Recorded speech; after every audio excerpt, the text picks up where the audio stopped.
ils ont un grand mérite sur toi. Ils ont fait beaucoup pour toi. Mais est-ce que tu as été reconnaissant envers eux? Est-ce que tu as su les remercier? Regarde cette vidéo, tu vas comprendre de qui on parle aujourd'hui.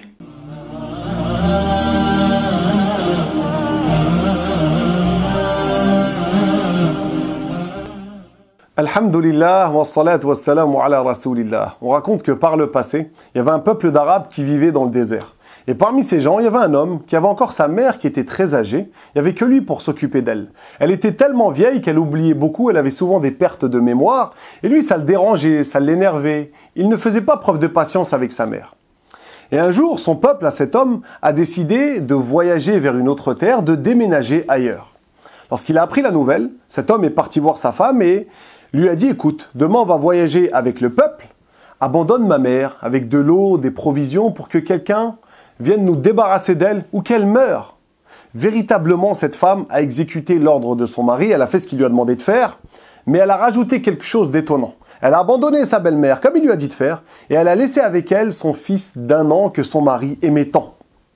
Ensuite, lorsqu'ils ont pris la route avec le convoi, après une demi-journée de voyage, le convoi, la caravane s'est arrêtée pour faire halte, comme c'est l'habitude des voyageurs lorsqu'ils se fatiguent. À ce moment-là, son mari est venu à elle et lui a dit « Il est où notre fils d'1 an ?» Elle lui a dit « Mais je l'ai laissé avec ta mère. » Quand il a entendu cette réponse, il s'est énervé, il s'est mis à crier, il lui a dit « Mais comment t'as pu faire une chose pareille? Mais ça va pas !» Cette femme, elle était très intelligente. Elle en avait dans la tête, elle a voulu lui donner une leçon.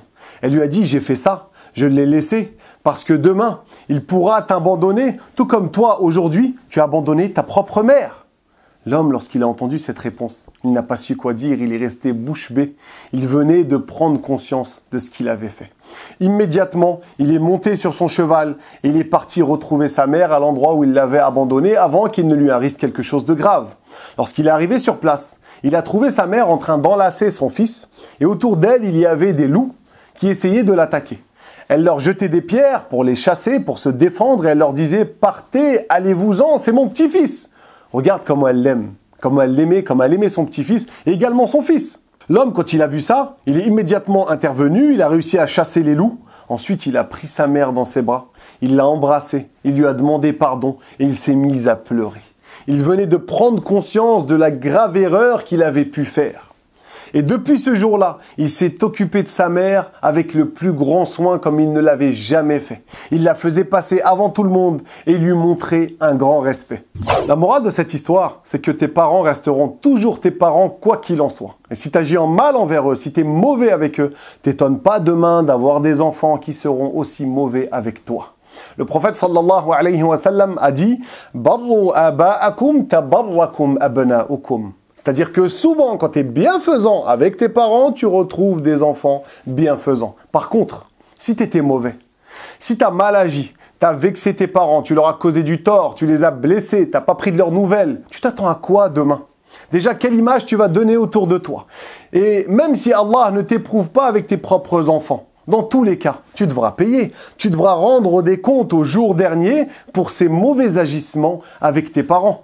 Et souvent, celui qui agit mal avec ses parents ici-bas, qui leur cause du tort, il rencontre des difficultés dans sa vie. Il va connaître des galères parce que Allah l'éprouve ici-bas. Le prophète sallallahu alayhi wa sallam nous dit « Kullu dhunub yu'akhiru Allahu minha ma yasha'u illa 'uquq al-walidayn fa innahu yu'ajjalu li sahibih » C'est-à-dire que pour tous les péchés, si Allah veut, il retarde le châtiment dans l'au-delà.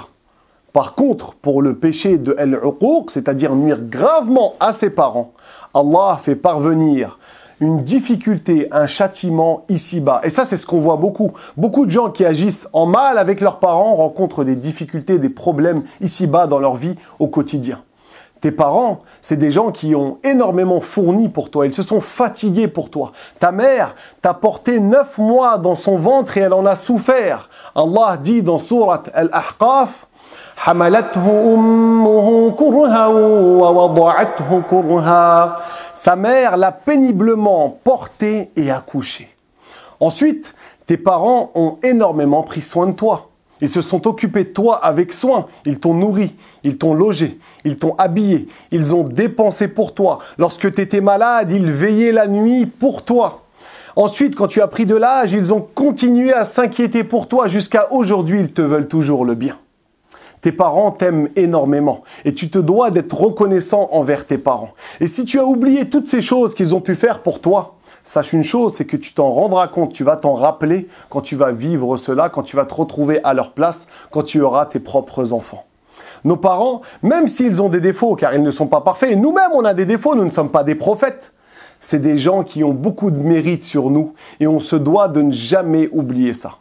Allah, dans le Coran, nous dit à 4 reprises « Wa bil walidayni ihsana » soyez bienfaisants envers vos parents. Cette insistance, elle n'est pas anodine, elle n'est pas insignifiante. C'est pas pour rien que Allah insiste sur ce point dans le Coran. Ça nous montre l'importance de la bienfaisance envers nos parents. Donc si tu fais partie de ces gens-là qui étaient déjà bienfaisants, continue toute ta vie, tu es sur le bon chemin. Et si tu fais partie de ces gens-là qui ont fauté, qui se sont trompés avec leurs parents, demande pardon, rattrape-toi avant qu'il ne soit trop tard. Qu'Allah fasse de nous des enfants obéissants qui sont au service de leurs parents. Wa barakallahu fikum.